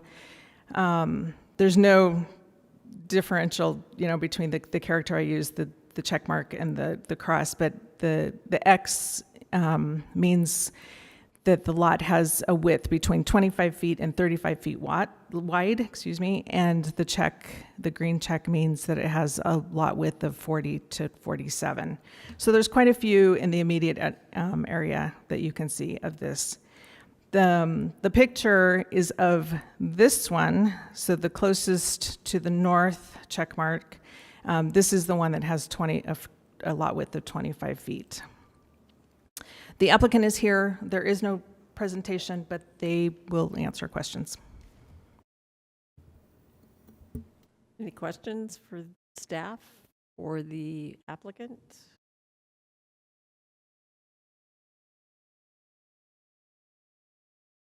And I do believe that we may have a few neighbors in opposition here that will want to speak. So, okay, they get that in the public hearing part. So are you going to sell this property next door then? The lot next door, is that the intention? Eventually, yes. Okay. Are you going to actually build on it yourselves or just sell a lot? I would just sell Okay. a lot. Thank you. Can we get the applicants to identify themselves in the record? Yes. I'm need to Janae Briggs. State your name for the record, please. And this is my sister, Rhonda Dressen. I'm just supportive. No other questions? Okay, just hang out right there. I will open the public hearing. I understand there's some people that want to speak on this, so you'll be, is there a representative from the community council? Judy, are you representing this one? There is no.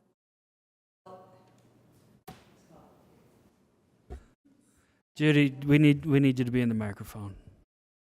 Yeah. Okay, I have a card from Judy Short, so please go to the microphone, state your name, and explain why it's complicated. I'm Judy Short. I live in the Emerson neighborhood. Emerson is part of Sugar House and ELPCO.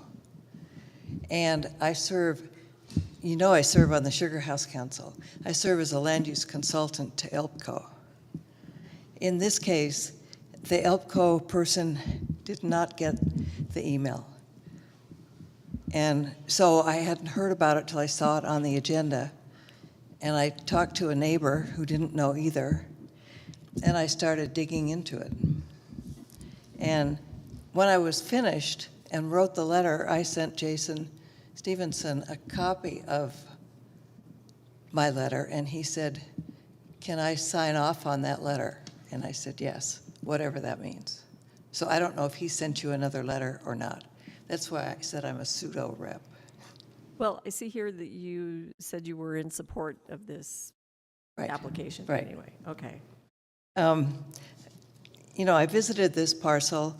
I was amazed to see a 50-foot wide parcel vacant in that neighborhood. There just aren't empty lots.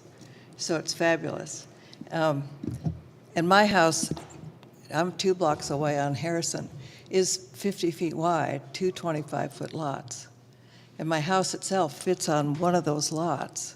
So I did calculations and figured if the existing house stays at 50 feet and the addition is going to be 41 feet, you could easily put a house as wide as mine, which is 22, 23 feet, and a driveway in that 41 feet and have the required setbacks. So it's room enough for a nice house.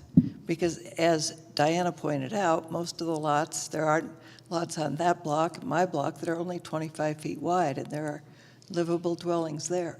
So I'm in support of this because we need houses. And this is a perfect place to add a new dwelling to our neighborhood.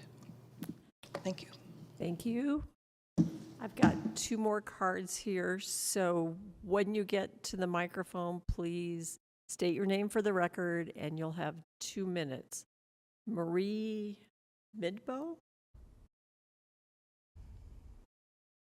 Hi, my name's Marie Midbow. I live directly south of this property, and I'm in deep I don't want it. I bought my property, and when I bought it, I found out that the property next door was not subdividable, and that was largely why I bought my property, because of the open space. I also I've been listening to your ADU things, and the knee-jerk reaction to build, I think this is wrong and reckless, given all kinds of things like climate change, and that the city council is trying to increase the population of Salt Lake when we don't have the water. Okay, those are just some of the bigger things. For just little old me trying to fight this is going right next to my bedroom window. I value space deeply, and that was the biggest reason why I bought that house 20 plus years ago, and I've enjoyed that space a great deal. It hasn't, Ms. Briggs was saying that she was going to care for the place. She has not. It just got mowed down right before this hearing. I can't say enough. I feel like my very safety and my very well-being is being threatened here. I will end up with someone's kitchen window probably 8 feet from my bedroom window, which it lets the light in, and that's really, really important to me. And this thing with the lot 25 feet wide, that's not a reasonable lot. And that's an argument of the bandwagon. Oh, everybody else is doing it, so it's okay for us to do it. Build an ADU in the back, not right on top of my house, if you need to do this, if you need more money. But this is absurd. I don't want it. I am vehemently against it. Please Marie, do not thank do you. this. That's your time. And Michael Wertheimer?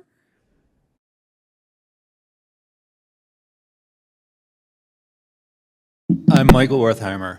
I vehemently oppose this project. I read through it. Basically, I think that 25 feet is absolutely ridiculous. Does anybody here have a 25-foot lot that they live in? It's not livable. It's comical. Furthermore, within the discussion for this, there's this promise of affordable housing. I was the tenant. She stopped cutting the lawn in January, and it looked like terribly. She threw me out without any reason and upped the rent by 25%, by $1,850 to $2,300. I'm a single dad with 2 kids. What we are being led to believe is done in good faith and to help community is not. This is a cash grab. She doesn't even live there. She has no care of the property. She doesn't take care of it. Allegedly, they were supposed to take care of it. They just charged me for that lawn cutting when she supposedly takes care of it. So what we have is a poorly managed, poorly maintained rental, and basically there's a good chance we're going to end up with another one right next to it because she hasn't directly answered whether she's going to sell it or not. And as soon as we start breaking these rules, I just don't see where we're going. That used to be a water lot. The yard itself is cornrows. It's just so inappropriate. And if she wants to make more money, she should fix her house that is currently in terrible condition and build an EDU or something in the backyard and not ruin this person's life that's lived there for 20 years and is the only person that really has a vested interest in this, and no one is listening. I've already lost. I don't even have a dog in the fight, and I'm here to say this is just egregious, and why would you have rules simply to break them when people purchase homes based on those rules? And I just see this whole thing as some giant rubber stamp, and I'm mortified. Thank you. Thank you, Mike. Have a card here from Stephen Shake. Good evening. Yeah, my name is Stephen Shake. I'm one of the neighbors. I actually own multiple houses on the street. I guess I just had some general questions. And Judy, I'm not sure if I got your last name correct. Shore? Yeah, just in your professional opinion, is the lot big enough for a multifamily unit? You can't ask questions. Can I ask questions to the staff? Well, you can direct the questions and we'll answer them when we're done. Okay.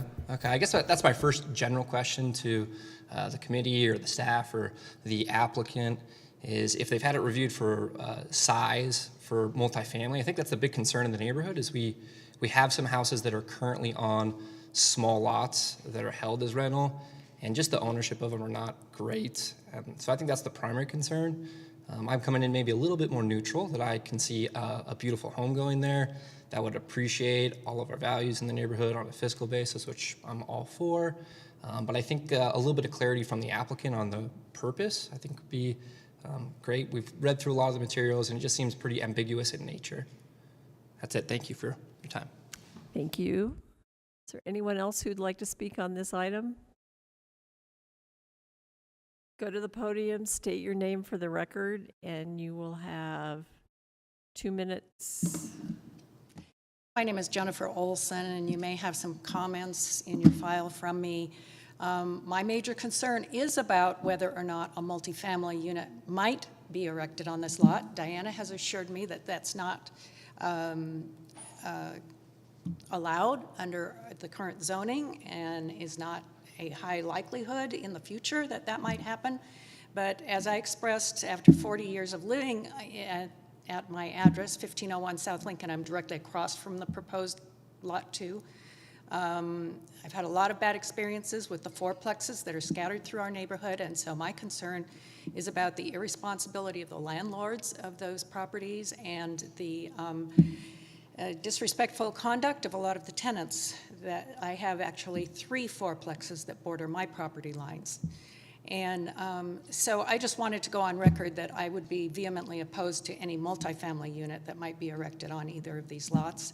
And again, I am somewhat bothered also by the ambiguity of Ms. Briggs' application in terms of what her intentions really are, what she's going to do with this lot.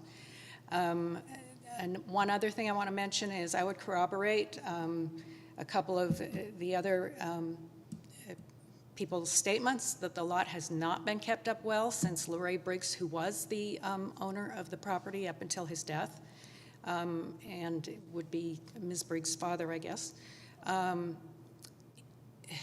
The lot has not been kept up. The weeds have been high, and they were only mowed like 2 or 3 days before that hearing notice went up, so it was being prepared for the pictures to be taken, but up until that time, the weeds were several feet high, and it's been that way for some years. So I just wanted to make that expression. Thank you. Thank you. Is there anyone else who wants to speak? Okay, seeing no one, I will close the public hearing and bring it back to staff and the applicant. Can you address the potential for multifamily and intentions of the property owner? So I do want to clarify one thing. Our application for a subdivision, a preliminary subdivision plat on our application on our website, it does say something to the effect of subdivision slash condominium plat. And I think that has thrown a couple of the neighbors. I had talked to them initially when this application came in. They were concerned about the condominium part of that. And I think that got them on the lines of the multifamily. And that is not the case. Unfortunately, that's not right. This is a subdivision plat, but the zoning is R1 5000. It is single family. The master plan calls for low density in this area for this subject property. The chances of it being rezoned to something different are highly unlikely. The master plan just doesn't call for it. No, multifamily is not allowed there, and it probably would never. I mean, even if it came in for a rezone, staff most likely wouldn't support that. But that's just kind of a, things change. But right now, the zoning is R1 5000. It's a single family zoning district. And would you just address their concerns about your proposed my use for the intentions were property? never to have it be anything but a single family home. I still own the house there, and wouldn't want that right next to that house either. So. Okay. Any questions from? I just want to say Commission? something. Can I just say something? Okay. may. So this property, this splitting is not making a 25-foot wide lot. They're just saying that's the smallest lot on the block. These are 41 feet and 49 feet. So they're still pretty big. They won't be the smallest on the block.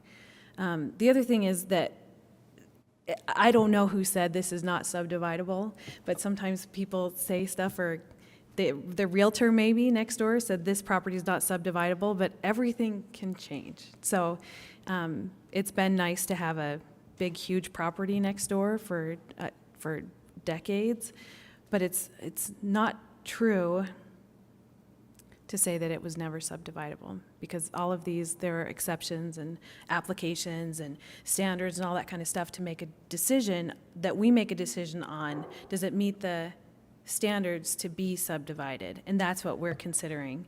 And the owner's intent on what to do with the property is not one of the standards that we consider, I don't think. Like we've been asking, I realize we've been asking in all of these things, like, what are you going to do? Which house are you going to live in? What are you going to build next door? But it doesn't matter. That's not part of the application. The application says these are the standards for dividing this lot. Does it match the does it match all the rules that we have, or reasons why we might think that that's a good idea? And those are the things that we consider when we vote for or against it. And in my reading, it meets the considerations. Of course, we also can decide if it meets those conditions or not, if we agree with the staff's finding or not. So that's what I wanted to say. Yeah, I think that's a very good point. And that the fact that you might have purchased a piece of property with land next door doesn't mean it's going to stay that way. In any case, it's a single-family property now, and at this point in time, that means that there's one house that can be built there plus an ADU. So you can actually have 2 units there, but not at this time a fourplex like the ones that are on the rest of the block. That would not be possible there at this time. But there are changes afoot within the city that may have some impact on that in the future. So that is something to pay attention to in terms of what your city council is doing. Right now, it's up to the Planning Commission to follow the law, to follow the objectives, to see if this property actually meets those objectives. And there are lots of, and one of the things about a city is that a city changes. Individual lots change, whole streets change, and that is the nature of cities. So I'm going to go, I'm actually going to say that this basically, as far as I can tell, meets the plan development standards for, that we have as law. So I'm going to be in favor of it.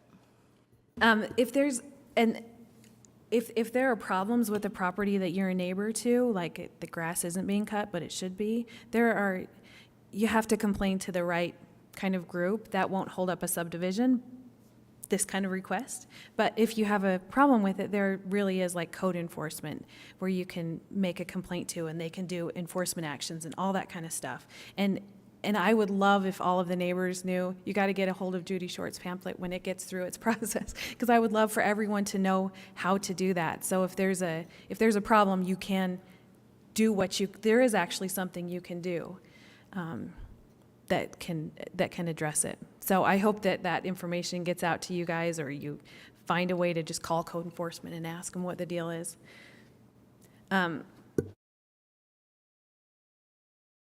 Anything else? No, you may not. The public hearing is closed.